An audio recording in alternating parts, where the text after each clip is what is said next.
Hello friends, कैसे हो आप सब। तो आज हम पढ़ेंगे यूनिट नंबर फर्स्ट, यानी कि अध्ययन 1 या चैप्टर 1, अपनी सेकंड वाली जो पार्ट है 11th क्लास की सोशियोलॉजी, उसके बारे में। यहाँ पे पहला चैप्टर आपके सामने। तो यहाँ पे बेसिकली 3 टॉपिक दे रखे हैं: सामाजिक संरचना, स्तरीकरण और सामाजिक प्रक्रिया। सीधे टॉपिक पे आते हैं हम अपने।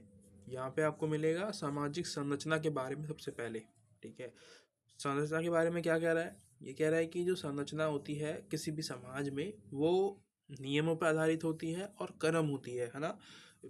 मतलब एक स्ट्रक्चर होता है ना किसी भी चीज़ का। अब घर बनाते हो तो घर में आप स्ट्रक्चर देखते हो कि हाँ, पहले नींव डालेगी, उसके बाद एक ढांचा बनाया जाएगा घर का। ठीक है, उसके बाद उसमें फिर हम जो है आगे का काम करते हैं, ईंट लगा वगैरह लगा के, और पूरा कमरे बनाते हैं।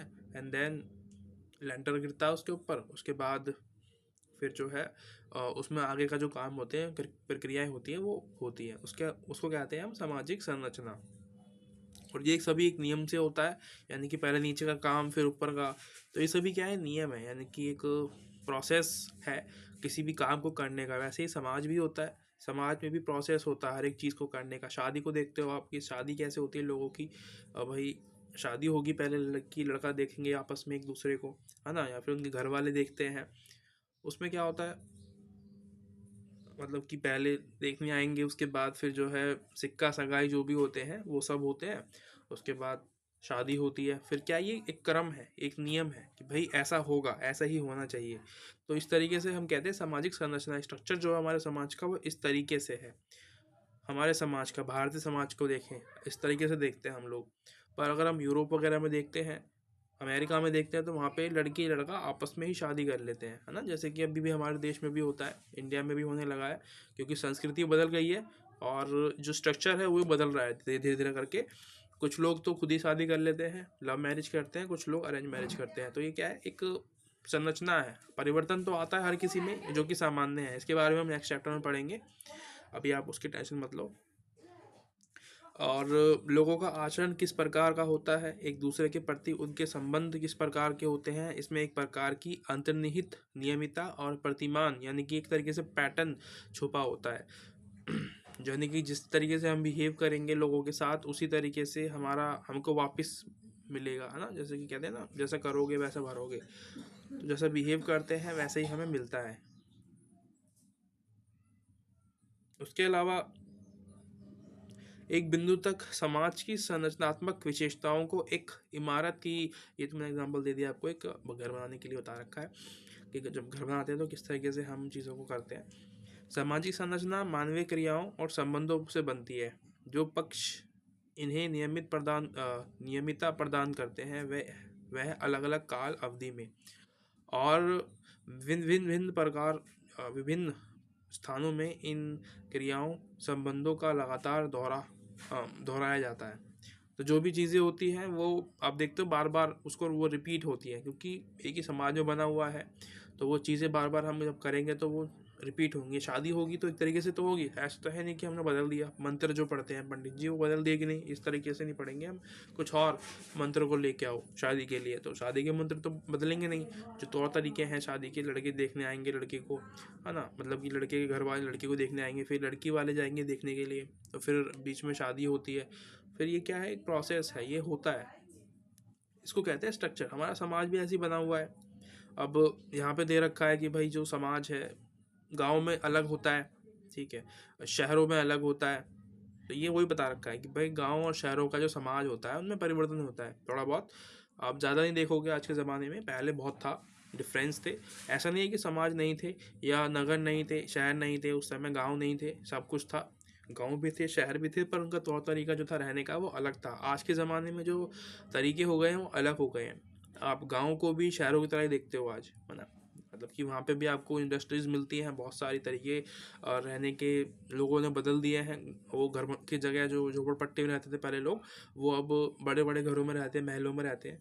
तो वो सभी तरीके जो है बदल गए हैं, पर ये नहीं कि वो उनका नाम बदल गया है। गाँव अभी भी गाँव ही है, वहाँ पे भी अभी भी खेती होती है, पर कुछ गाँव ने खेती करना छोड़ दिया है शायद। ठीक है, तो ये हम इसको इस तरीके से देख सकते हैं। उसके अलावा एक एग्जांपल दिया हुआ है आपको स्ट्रक्चर के बारे में, जो सामाजिक संरचना होती है।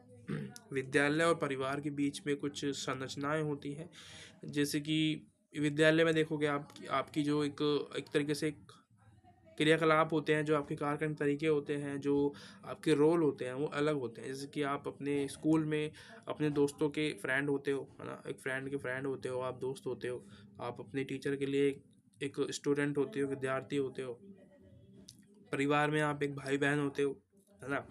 आपका एक अलग रोल होता है वहाँ पे, आपके एक अलग कर्तव्य होते हैं वहाँ पे। तो ये क्या है, स्ट्रक्चर सब जगह है ना। हमने एक बना रखा है कि हाँ भाई ये तरीके हैं चीज़ों को करने के। उसके अलावा एक आपने देखा होगा यहाँ पे एमिल दुर्खाइम है, एक समाजशास्त्री हैं बहुत बड़े, जिनका रोल है बहुत बड़ा इस सब्जेक्ट को निजात करने का। उन्होंने ही सब्जेक्ट की खोज की है। ठीक है, हम जो पढ़ रहे हैं समाजशास्त्र, ये इन्हीं की देन है, इससे ऐसा समझ लो आप। ठीक है, मतलब कि इनके अलावा और भी समाजशास्त्री हैं, ऐसा नहीं कि अकेले इन्होंने बना दिया पूरा सब्जेक्ट। बहुत बड़ा सब्जेक्ट है, बहुत सारे समाजशास्त्री अपने विचार प्रकट किए हैं, जिसकी वजह से हम इनको पढ़ते हैं। जो ये क्या कह रहे हैं वो पढ़ना है हमको। ये कह रहे हैं कि जो समाज है वो लोगों पर प्रतिबंध लगाता है। लोग मतलब हम पे, जैसे कि मैं हूँ तो समाज मुझ पर प्रतिबंध लगाएगा किसी भी बात के लिए। कोई भी मैं कुछ करना चाहूँगा तो वो मुझे रोकेगा। ऐसा नहीं है कि वो गलत ही कर रहे हैं हर जगह हर टाइम पे, ऐसा नहीं है। जैसे कि कुछ गलत काम करने जा रहा हूँ मैं, है ना, तो वो समाज का एक कर्तव्य होता है कि वो रोकता है लोगों को कि नहीं, जो भी हम काम करते हैं, अपने करियर बनाने की कोशिश करते हैं, तो समाज हमें रोकने की कोशिश करता है। ये समाज की वजह से हम दबाव में आके हम करियर बनाते हैं कि नहीं, इसको मुझे जवाब देना है। इसके बारे में एमिल दुर्कheim कह रहे हैं। ठीक है, यानी कि जो लोग हैं वो समाज से बाध्य होते हैं, उनसे मतलब एक फोर्स रहता है हमारे ऊपर, एक बर्डन रहता है कि नहीं मुझे कुछ करना है, ताकि मैं अपने पड़ोसियों को जवाब दे सकूँ, अपने रिश्तेदारों को जवाब दे सकूँ कि मुझे आप कम मत समझो। बाकी ये आता है अपना स्तरीकरण वाला। हमने ये पढ़ लिया स्ट्रक्चर के बारे में। जो सामाजिक संरचना होती है, जो बनावट होती है समाज की, वो हमने पढ़ ली है। अब हमारी बारी है स्तरीकरण के बारे में, यानी कि सोशल लेवल जो होते हैं, हमारे स्तर होते हैं, वर्गों में बटे होते हैं हम लोग, उसके बारे में पढ़ेंगे, यानी गरीब अमीर, उसके बारे में। ठीक है, तो देखो आपने दो ही लेवल देखे होंगे अभी तक, तो गरीब है या फिर अमीर है। अभी हमने ये भी देखा है कि एक मिडिल क्लास व्यक्ति भी आ गया है ना, कि भाई ये मध्यवर्गीय परिवार से आया है। उसका मतलब क्या होता है, उसका मतलब ये है कि ना तो वो गरीब है ना ही वो अमीर है, वो बीच में अटक के रह गया। ठीक है, मध्यवर्गीय मतलब उसने ज़्यादा संघर्ष कर लिया। ऐसा नहीं है कि मतलब, मैंने कहने का मतलब ये है कि गरीब जो है, ऐसा नहीं कि वो काम नहीं कर रहा है, मेहनत नहीं कर रहा है। जो मिडिल क्लास व्यक्ति है, शायद उसने उससे कुछ एक्स्ट्रा किया है, काम किया है, जिसकी वजह से वो आज उसकी जो स्थिति है वो अच्छी है। उसका जो बैकग्राउंड होगा, शायद उसके माता पिताओं ने उसको पढ़ाया होगा, तो शायद उसकी अच्छी जॉब लग गई और वो उस कैटेगरी से बाहर आ गया है। अब शायद धीरे धीरे करके वो आने वाली पीढ़ी जब आएगी उसकी, तो वो शायद उससे भी ऊपर चला जाए, वो अमीर बन जाए। अब यही बता रहा है कि भाई जो धन है उसके अकॉर्डिंग हम यहाँ पे अपने मतलब समाज में लोगों को देखते हैं, उसके बाद शक्ति किसके पास ज़्यादा है ना, पावर, वहाँ पे देखते हैं हम। उसके अलावा यहाँ पे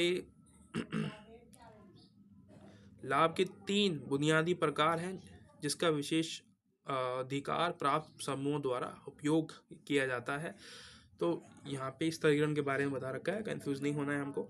जीवन अवसर बता रहा है कि भाई जो दोनों के, जो गरीब और अमीर के बीच में जीवन अवसर जो होते हैं वो बदलाव होते हैं उसमें, है ना। अमीर के पास ज़्यादा अवसर होंगे जीवन के, यानी कि रोजगार की जरूरत नहीं पड़ेगी उसको, उसे स्वास्थ्य अच्छा मिलेगा, सुरक्षा अच्छी मिलेगी, घन रहन सहन जो होगा, उसका घर होगा वो बढ़िया होगा। मतलब ऐसा नहीं कि बारिश पड़ रही तो उसके घर में भी बारिश पड़ रही है, घर टपक रहा है उसका, ऐसा नहीं होगा उसके साथ में। बल्कि जब गरीब व्यक्ति होगा उसके साथ ये सारी चीज़ें होंगी। उसको स्वास्थ्य नहीं मिलेगा अच्छा, रोजगार की तलाश में घूमता रहेगा, सुरक्षा नहीं होगी उसके पास, है ना, उसके पास अच्छा घर नहीं होगा। सामाजिक परिस्थिति दोनों की आप देखते हो कि भाई गरीब और अमीर के बीच में जो एक लेवल होता है ना, कि एक स्टेटस होता है, वो अलग अलग होता है। गरीब का स्टेटस अलग होगा, अमीर का स्टेटस अलग होगा समाज के नज़रों में, कि भाई ये तो बहुत पैसे वाला है ना, इसके पास तो ये भी है, उसके पास तो अच्छा मकान भी है, इसके पास तो कार भी है। और राजनीतिक प्रभाव, जो पैसे वाला है उसका प्रभाव भी ज़्यादा होगा, है ना, क्योंकि वो पैसे दे के और लेके कुछ भी काम कर सकता है ना, कुछ भी काम करवा सकता है अपनी सत्ता के अकॉर्डिंग, उसके पास पावर है। अब आते हैं हम प्रक्रियाओं के बारे में। हमने दो टॉपिक अभी तक कवर कर लिए हैं, तीसरा टॉपिक आता है हमारा सोशल एक्टिविटीज़ के ऊपर। इसको हम सामाजिक प्रक्रिया कहते हैं या सोशल एक्टिविटी कह लो, प्रक्रिया मतलब एक्टिविटी, ठीक है। तो सामाजिक प्रक्रिया क्या होती है, यानी कि जैसे कि मैं अभी क्या कर रहा हूँ, एक्टिविटी तो कर रहा हूँ, आपको पढ़ाने का जो काम कर रहा हूँ मैं, वो एक्टिविटी है, मेरी वजह से आप प्रभावित हो रहे हो, आप कुछ सीख रहे हो, उसको सोशल एक्टिविटी के अंदर गिनते हैं, है ना। अगर मैं कुछ गलत सिखाऊंगा आपको तो वो भी एक सोशल एक्टिविटीज़ ही है, जिसकी वजह से आपकी ज़िंदगी जो है प्रभावित हो रही है। कोई भी काम जो मैं करूँगा उसकी वजह से अगर आपकी ज़िंदगी प्रभावित होती है, उसको हम सोशल एक्टिविटी कहते हैं, ठीक है, चाहे वो अच्छा हो या बुरा हो। अगर मैं आपको बता रहा हूँ कि आतंकवादी कैसे बने, है ना, आपको आतंकवादी बनना है तो आप मुझसे पूछोगे कि आतंकवादी कैसे बने, तो मैं आपको सिखाऊंगा, उसको भी कहेंगे सोशल एक्टिविटी, क्योंकि आप किसी और लोगों को कुछ गलत शिक्षा दे रहे हो, है ना, वो भी एक्टिविटी के अंदर ही आएगा आपका, पर वो गलत है। जो मैं सिखा रहा हूँ वो आपको सही सिखा रहा हूँ, ठीक है, मतलब मैं पढ़ा रहा हूँ आपको, एक एक नई पीढ़ी को बना रहा हूँ ताकि वो एक इस सब्जेक्ट में इंटरेस्ट ले पाए, है ना, इस सब्जेक्ट को एक इंटरेस्ट के तौर पे चूज़ करें और उसको सीखे, क्योंकि ये हमारे समाज का हिस्सा ही तो है। समाज में हम समाज के बारे में तो पढ़ रहे हैं यहाँ पे। बाकी ये आपको कुछ चित्र दिखाई देंगे यहाँ पे आपको देखने को मिलेंगे बहुत सारे, जिसमें कि बताने की कोशिश की जा रही है कि हाइक प्राइजेस के बारे में बता रहा है कि भाई जो महंगाई है उसको रोको, और धरना प्रदर्शन दिए जा रहे हैं यहाँ पे, कुछ सेव करने की बात कर रहे हैं, इन्वायरमेंट की बात कर रहे हैं शायद, या कुछ भी जो कुछ गलत हो रहा है इनके साथ में कुछ सेव करने की बात हो रही है। तो ये क्या है, एक प्रभाव डालने की कोशिश कर रहे हैं गवर्नमेंट पे, है ना। ये लोग हैं, बेशक इनके काम अलग होंगे, इनकी सोच अलग होगी, पर किसी एक विचार पे ये लोग साथ में आए हैं कि नहीं भाई हमें इन्वायरमेंट को बचाना है ना, नहीं भाई हमें जो महंगाई है उसको रोकने के लिए प्रदर्शन करने हैं। तो वो सभी सोशल, और ये देखो टीम दो खेल रही है यहाँ पे, आपको दिख रहा होगा, एक फुटबॉल खेल रही है और एक जो भी है एक बैडमिंटन खेल रही है, बैडमिंटन बोलते हैं इसको, वॉलीबॉल बोलते हैं, सॉरी, ठीक है। तो ये क्या कर रहे हैं, एक दूसरे की टीम के साथ, इनकी सोच विचार अलग हो सकते हैं, इनकी परिवार जो स्टेटस है वो अलग हो सकता है, पर खेलने का जो तरीका है, जो इनकी अभी जो भावनाएं हैं वो सेम है कि हमें जीतना है ना।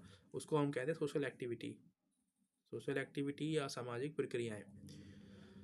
शादी भी एक सोशल एक्टिविटी से तो है, क्योंकि सभी उसमें इन्वॉल्व होते हैं, आपके घर के सभी सदस्य जो विपक्षी दल है, यानी कि जो हमारी जैसे कि मैं लड़का हूँ तो मेरी शादी हुई किसी और फैमिली में, तो वो लड़की जो है उसके परिवार वाले भी इंगेज है एक्टिविटी में, उसके अंदर हम दोनों की शादी कराने के लिए, ठीक है। तो वो क्या होगा, एक सोशल एक्टिविटी के अंदर आ जाएगा, ठीक है। आप भी, आपकी शादी होती है तो वो भी सोशल एक्टिविटीज़ ही है। सहयोग, प्रतिस्पर्धा, संघर्ष, आपसी संबंध अधिक जटिल होते हैं और ये आसानी से अलग नहीं किए जा सकते, ठीक है। तो जो भी आप सहयोग करते हो, हेल्प करते हो, अभी हमने लास्ट में भी अभी फ़ोटो देखी थी, इमेज देखी थी, वहाँ पर हमने देखा था कि भाई लोग एक दूसरे का सहयोग कर रहे हैं, कंपटीशन कर रहे हैं कि नहीं भाई महंगाई को रोकना है हमें। और मतलब कंपटीशन को आप ये भी कह सकते हो कि प्रतिस्पर्धा, मतलब आप एग्ज़ाम देते हो, आपको पास होना ही होना है, यानी कि जैसे कोई एग्ज़ाम है, गवर्नमेंट जॉब में आप बहुत देखते हो कंपटीशन बहुत ज़्यादा हो गया है कि नौकरी पानी है सबको, गवर्नमेंट जॉब चाहिए, तो वहाँ पे प्रतिस्पर्धा बढ़ जाती है, क्योंकि नौकरी तो बहुत कम है, लोग बहुत ज़्यादा है ना। वहाँ पे ही हम संघर्ष को भी देखते हैं, जो हमारे हार्ड वर्क्स हैं वो बढ़ जाते हैं, हमें रात दिन पढ़ाई करनी होती है उस एक गोल को हासिल करने के लिए। बाकी सहयोग हमने पढ़ लिया है, श्रम विभाजन मैंने बताया भी था आपको, जो फर्स्ट वाला टॉपिक है, जो फर्स्ट वाला पार्ट है इस वाली बुक का ही 11th क्लास में, यानी कि एक और जो मैंने पढ़ाई थी वो आप देख लेना, आपको प्लेलिस्ट मिल जाएगी। श्रम विभाजन के बारे में मैंने बताया था कि लोगों को विभाजित कर देना अलग अलग तरीके से, यानी कि एक काम कर रहा है कोई कोई फ़ोन बना रहा है, तो उस फ़ोन के अंदर जो कैमरा बनाएगा कोई और बनाएगा, कोई और कंपनी बनाएगी, और जो डिस्प्ले है वो कोई और बनाएगा, जो अंदर का प्रोसेसर है वो कोई और बनाएगा, बैटरी का काम कोई और करेगा। तो ये क्या है, श्रम विभाजन है, यानी कि एक प्रोडक्ट मेरे हाथ में है, इस प्रोडक्ट को बनाने के लिए बहुत सारे लोगों ने मेहनत की है, ठीक है। तो ये सभी क्या है, एक श्रम विभाजन का ही हिस्सा है। अब एक फैक्ट्री में देखते हो कि भाई मजदूर जो है वो सब अपने अलग अलग काम करते हैं, है ना, एक ही काम है, प्रोडक्ट वो एक ही बना रहे हैं, वो एक जीन्स बना रहे हैं, लेकिन बहुत सारे वहाँ पे कर्मचारी आपको मिलेंगे जो काम कर रहे हैं, है ना, उनका अलग अलग काम है कि नहीं भाई तू जो है जीन्स को सिलेगा, ठीक है। एक का काम क्या दे दिया कि तू फाइनल फिनिशिंग देगा और तू कलर करेगा जीन्स के ऊपर। तो ये क्या है, एक ही काम है लेकिन हमने बहुत सारे मजदूर लगा रखे हैं, उनको अलग अलग काम दिया हुआ है, इसको कहते हैं श्रम विभाजन, ठीक है। तो एमिल दुर्खाइम ने इसके बारे में बता रखा है, आप अभी टेंशन लेने की जरूरत है नहीं आपको। बाकी बस ये याद रखना है कि श्रम विभाजन का मतलब क्या होता है, ठीक है। प्रतिस्पर्धा अवधारणा की मतलब जो प्रतिस्पर्धा है उसकी अवधारणा और व्यवहार के रूप के बारे में पूछ रहा है, मतलब बताने की कोशिश कर रहा है आपको क्या होती है प्रतिस्पर्धा। मैंने आपको बता दिया कि भाई जब कंपटीशन होते हैं, क्यों होते हैं, क्योंकि लोग बढ़ गए हैं, अब जो काम है वो कम है ना। जो एक तरीके से हमारी जो चीज़ें हैं, हमारे पास रिसोर्सेज कम हो गए हैं, लोग ज़्यादा हो गए हैं, उसको हम प्रतिस्पर्धा कहते हैं कि भाई एक चीज़ के लिए इतने सारे लोग पागल हैं। सबको जॉब चाहिए, सबको पैसा चाहिए, है ना। पैसा तो कम है ना, जनसंख्या बहुत ज़्यादा है, पैसा कम है, तो वो भी है। संघर्ष शब्द का अर्थ बता रखा है यहाँ पे आपको, संघर्ष और सहयोग के बारे में बता रहा है। ये तो मैं मतलब एक टॉपिक है जो बार बार रिपीट हो जा रहा है, हमें इतना भी पागल नहीं होना है कि भाई बार बार पढ़े जा रहे हैं। बस समझ लो कि संघर्ष का जो मतलब होता है वो हितों में टकरावट मत होता है, आपके हित और मेरे हित, यानी कि आपके विचार और मेरे विचार अलग अलग हो सकते हैं, है ना। जिसकी वजह से कोई और के किसी एक टॉपिक के बारे में हम बात कर रहे हैं तो दोनों के विचार अलग अलग हैं उस पर, तो हम जो है आपस में डिबेट कर रहे हैं कि नहीं भाई मैं सही बोल रहा हूँ, तू गलत कह रहा है। तो ये क्या है, संघर्ष है। वहीं पे सहयोग भी होता है ना। आप एक टीम को देखते हो तो टीम क्या है, उनकी सोच शायद अलग हो सकती है, उनके विचार अलग है, उनके स्टेटस अलग है, उनके जो सोचने का तरीका है, समझ है, उनका जो समाज है वो अलग हो सकता है। एक हिंदू समाज का व्यक्ति एक मुस्लिम समाज का व्यक्ति है, लेकिन काम एक जगह कर रहे हैं, तो वो क्या है, सहयोगी तो है। अभी हमने टीम देखी थी एक खेलती हुए, तो वहाँ पे जरूरी थोड़ी ना कि एक ही जात के सभी लोग खेल रहे होंगे, वहाँ पे अलग अलग जाति के धर्म के लोग होंगे, जो खिलाड़ी हैं वो खेल रहे होंगे, पर सहयोग सब एक दूसरे का कर रहे हैं ना, कि उनको अपनी टीम को जिताना है कैसे भी करके, उसको कहते हैं हम सहयोग। एक मतलब आपको एक ना एक डेफिनेशन पता होनी चाहिए हर चीज़ के बारे में कि हाँ इसको इस तरीके से मैं लिखूंगा, क्योंकि आपको लिखना ही है ना। आप बता के तो सकते नहीं हो कि भाई आप इंटरव्यू होगा आपको, आप बता दोगे कि इस तरीके से इसको हम लेंगे, नहीं। आपको एक एग्जाम्पल देना होगा, आपको एक परिभाषा होनी चाहिए उसकी, याद है ना, एक कॉन्सेप्ट पता होना चाहिए कि ऐसा हम कह सकते हैं, लिख सकते हैं इस चीज़ को इस तरीके से। बाकी आपका जो चैप्टर है ख़त्म हो गया है। एक और सामाजिक स्थिति, इसके बारे में हमने पढ़ लिया है कि भाई जो एक इस तरह समाज और इस तरह के दोनों के बारे में हमने पढ़ा है, ठीक है। और जो सोशल एक्टिविटीज़ होती है, जो कंपटीशन होते हैं, जो संघर्ष होते हैं, वो हमने पढ़ रखे हैं सभी इसके अंदर, ठीक है। ये बता रहा लास्ट में आपको। बाकी वर्ड मीनिंग्स मिलेंगी आपको यहाँ पे, कहाँ गई, यहाँ पे देखो। जैसे कि परिहितवाद, जब हम किसी भी व्यक्ति की हेल्प करते हैं बिना किसी लालच के कि भाई ये हमें कुछ देगा, उसको हम परिहितवाद कहते हैं। बेशक वो अपनी मर्ज़ी से कुछ दे दे, वो अलग बात है, लेकिन हम जब हम उसकी हेल्प कर रहे हैं, इसका मतलब है कि हमारा मन कर रहा है कि उस व्यक्ति की मेहनत, उसकी जो हेल्प की जाए किसी व्यक्ति की। अगर कोई व्यक्ति जैसे कि गाड़ी उसकी ख़राब हो गई है, तो हम धक्का लगा के थोड़ी दूर तक उसको जो है छोड़ सकते हैं, है ना। हमारे पास गाड़ी है, हम बाइक चला रहे हैं, तो सड़क पे कोई व्यक्ति मतलब उसका पेट्रोल ख़त्म हो गया है, जो भी दिक्कत आ गई है, तो हम उसकी हेल्प कर सकते हैं, उसको कहते हैं परिहितवाद। अलगाव यानी कि एक तरीके से अलग होने की स्थिति, जब इसमें बता रखा है कि अलगाव का मतलब होता है जो व्यक्ति कुछ प्रोडक्ट बना रहा है, जैसे कि मेरे पास ये फ़ोन है ना। अब जिसने इस फ़ोन को बनाया है उस पर इस फ़ोन का अधिकार नहीं है ना। मैं अभी आपको टैबलेट से पढ़ा रहा हूँ, ये भी इसी का एग्जाम्पल है कि भाई किसी ने बनाया है ये टैबलेट, तो इससे मैं यूज़ कर रहा हूँ, है ना, क्योंकि मैंने पैसे दिए हैं इसके लिए। उस व्यक्ति का काम क्या था, सिर्फ बनाने का, तो वो क्या है, उसको यूज़ नहीं कर सकता। अगर यूज़ नहीं कर सकता उसको हम कहते हैं अलगाव, ठीक है। या फिर उसके विचार अलग हो सकते हैं, उसको भी हम अलगाव कहते हैं। आपने पॉलिटी में पढ़ा होगा इसके बारे में। प्रतिमानहीनता, बाकी सब जो भी है, श्रम विभाजन मैंने आपको बताया है। और भी जानकारी के लिए आप इनको पढ़ सकते हो, आपको पढ़ना चाहिए। ये जो शब्दावलियाँ हैं ना, ये बहुत ही ज़्यादा इंपॉर्टेंट है अभी आपके लिए, क्योंकि आप अभी स्टार्ट कर रहे हो इस चैप्टर को, इन टॉपिक्स को, इस समाज शास्त्र को। तो उस लिहाज से आपको शब्दावलियों का ज्ञान होना चाहिए, ठीक है। आपको फ्यूचर में ये बहुत ज़्यादा हेल्प करेगा। बाकी जो मैंने बताया है वो आपको इतना भी, अगर आपको याद रहता है ना, तो भी आपका काम हो जाएगा, अच्छे नंबर आ जाते हैं, इतनी दिक्कत नहीं आती है, ठीक है। मिलते हैं अगली वीडियो में। Thank you so much for watching, bye bye.